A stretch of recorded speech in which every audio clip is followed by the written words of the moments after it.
In this video, I'm going to run a little experiment. One of the theories that I've consistently pushed on this channel is that one motion shooting technique combined with early release timing and a low to mid-level set point gives you a better chance of being a good 3-point shooter when compared with two motion, late release timing, high set point shooting technique. This has simply been my intuition, but now I want to prove or disprove my theory with some data, and to do so, I'm going to look at the top 50 NBA 3-point shooters by threes made last season and categorize them in each of these three areas. In each area, I will have 2 or 3 possible categories, one at each end of the spectrum and one in the middle. I will look at game film of them shooting threes to determine what the most common way for them to shoot these threes is, as I know that some players shoot differently in practice and in games, and even within games. Obviously, I want the standard in-game shot to be the one that counts here. Feel free to check all these players individually yourself, in case you suspect me of bias in any of my categorizations. Let's get right into the results. Here are the totals I found for each category. As the list scrolls up the screen right now, I will also leave a link in the description box to a document that contains each player's categorizations if you want to double check them. Let's start with the 1 versus 2 motion distinction. The difference between these two categories is the presence or lack of a significant pause at the player's set point. As you can see, there's a very clear imbalance. Over 80% of the top 50 NBA 3-point shooters use a one motion shot with no significant pause at their set point. While this is important, there isn't actually that much for me to say here as an explanation, as I believe that a one motion or two motion shot is more of a symptom of other things than anything else. It's a symptom of a player's release timing and set point position, the two other categories that I'm using here. Just to quickly make sure that you know what I mean by release timing. Early release timing means that a player releases the ball as they're still rising from their jump off the ground. Mid-release timing means that a player releases the ball at or very close to the apex of their jump. And late release timing means that they release the ball as they're falling back towards the ground, after the apex of their jump. The vast majority of early release timing shooters simply don't have time in their motions to have a 2-motion shot. This means that almost all 1-motion 3-point shooters are also early to mid-release timing shooters. The rare exception does exist, like the Utah Jazz's Joe Ingles, who had a breakout 3-point shooting season last year. Ingles has a 2-motion shot, but still utilizes early release timing. Because early release timing is closely related to 1-motion shooting, it's no surprise to see the distribution of shooters in the next area of release timing. 72% of the top 50 NBA players prefer to use early release timing when they shoot threes in games. A further 20% use mid-release timing. Just 4 out of the 50, or 8%, optionally use late release timing when they're not under heavy pressure from a contesting player. They are Anthony Tolliver, Kyle Lowry, Alan Crabb, and LeBron James, with Tolliver the most clear user. In my opinion, these 4 men are the exceptions to the rule. It's simply better to be an early or mid-release timing 3-point shooter, and the statistics back that up. I will say here that probably the hardest category to decide when watching film on these 50 players was with early to mid-release timing shooters.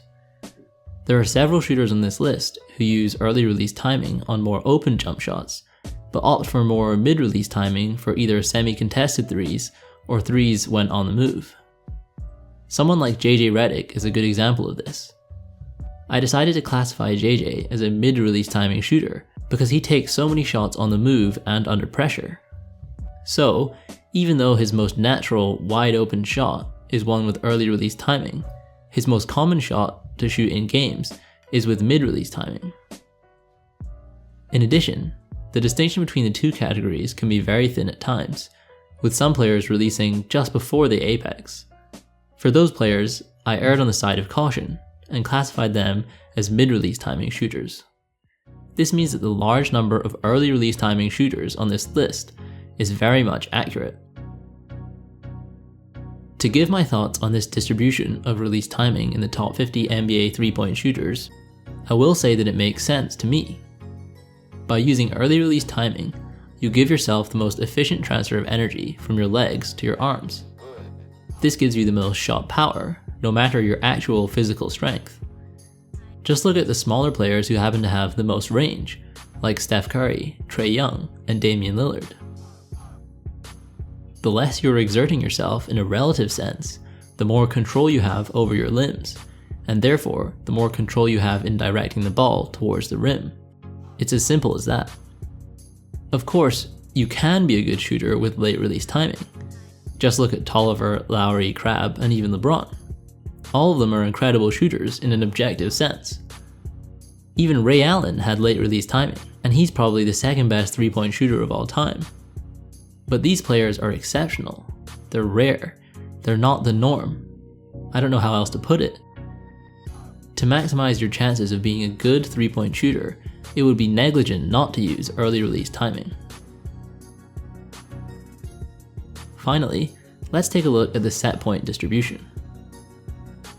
I've defined the set point as the location of the bottom of the ball when it stops moving up towards the head and starts moving away from the head towards the release. I classified any set point below the eyebrow level as low. Anything in between the eyebrows and the top of the forehead I classified as mid. Anything above the forehead, with clear space in between the top of the head and the bottom of the ball, I classified as high. This distribution is a little more evenly spread. Most players fit into the middle category. Interestingly, however, 4 of the top 10 shooters have low set points, while just 1 has a high set point. Also, most of the high set point shooters were larger wing players. By far the shortest player with a high set point was Chris Paul. From that, I would conclude that for smaller players, like point guards and shooting guards, the added power of a lower set point is going to be beneficial for your 3-point shooting. This is because a low set point is more conducive to early release timing, one-motion shooting. It really is all intimately related. Also, the 12 low set point shooters in the top 50 NBA 3-point shooters prove that having a low set point is no limit on being able to get your shot off, even as a small guard, as some analysts still try to claim. Try explaining that to Steph Curry or Damian Lillard. Unless you're above 6 feet 5 inches tall, I would recommend staying away from a high set point, but as always, it's totally up to you how you want to shoot. I simply wanted to point out the trends that I've observed over the past few years. I'll also add that this part of my study is inconclusive. Whereas the other 2 areas showed very clear trends, this area does not. Because of that, I'm not willing to recommend what kind of set point to use as strongly as I recommend early release timing and one-motion shooting. So, to conclude, there is ample evidence here that a certain kind of shot has quickly become the future of shooting the basketball from range. That is one-motion early release timing shooting. Not only does it enable you to extend your range by the pure addition of power, but it clearly enhances your ability to shoot consistently and get your shot off no matter your height, even in NBA games. It's never too late to change your shot, and if you're interested in doing so because of what you've seen here, then feel free to hit me up on my Instagram page, ScottShotSplash. I will leave a link at the top of the description box. As always, I hope that you enjoyed this video, and you'll hear from me in the next one.